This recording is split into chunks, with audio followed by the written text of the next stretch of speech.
Hi, this is Dave Weiss with the AmuckArts.com video blog of the day. Hey, please excuse my appearance once again. I just got in from my run, but I had this great thing that came into my head that I really wanted to share.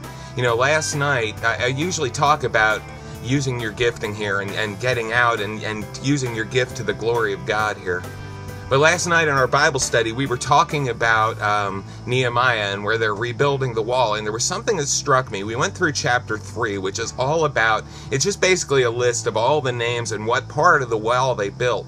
And it can seem a little boring at times because there's a lot of hard to pronounce names, and it really just says parts of the wall that you don't really get what they are.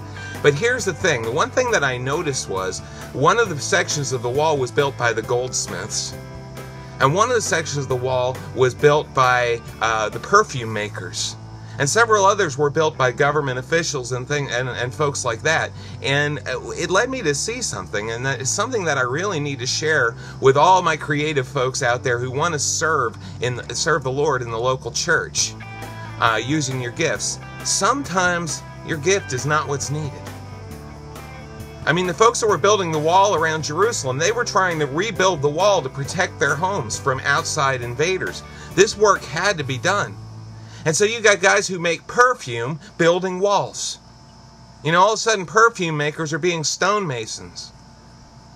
Sometimes you got to do what you got to do. And folks, in your church, sometimes you just got to lift your hands up and do what you can do, helping other people. You know, maybe your gifting isn't in the area where they're working, so serve those who are, help those who are.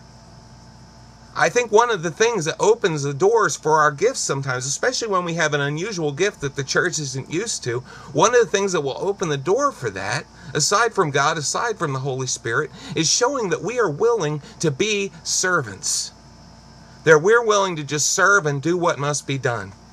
And pray and ask God to allow your gift to begin to be used in the process.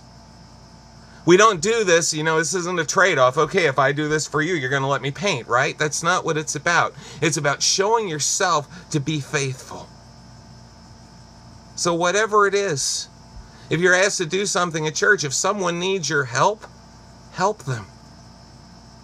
Don't just say, oh, I'm an artist, that's not my gift. Just help them. I think back to when I started at the first church that I went to, and they made me a trustee, and I was really bad at it, and I've talked about that on here before. And I talked about how the pastor, you know, eventually started to tap into my giftings and started to use me to create things in the church, and that's when I really flourished. But you know what? When I was a trustee, even though I was clueless about a lot of things and wasn't very good at anything, what I could do is I could do the work that allowed the skilled people to do the stuff that they really needed to do. I could move the wood, I could hang up, you know, I could lift things and pull things and paint and, you know, those things that needed to be done that the other folks maybe didn't really want to do that they could. And so they were able to invest using their gift because I was able to help them. Guys, it's so important that we remember that we are here to be servants. That's why Jesus came. Remember when he washed the disciples' feet? He said, you know, now that I have done this, you should also do it. And if you do it, you'll be blessed.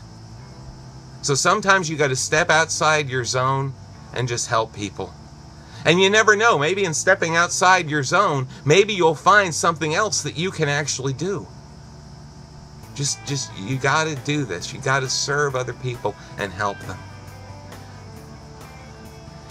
And pray that God will open a door for you to use your gift. Now, there's one thing I want you to remember. This is an encouragement, hopefully, for every single one of you who is intent on using your gift to serve the Lord. It's from Proverbs 22:29. I'm going to leave you with this thought.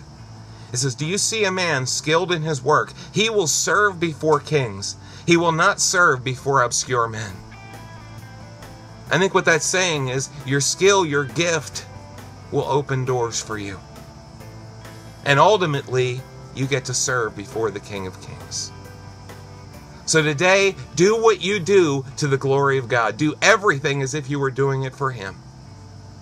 And allow Him to open the doors for you.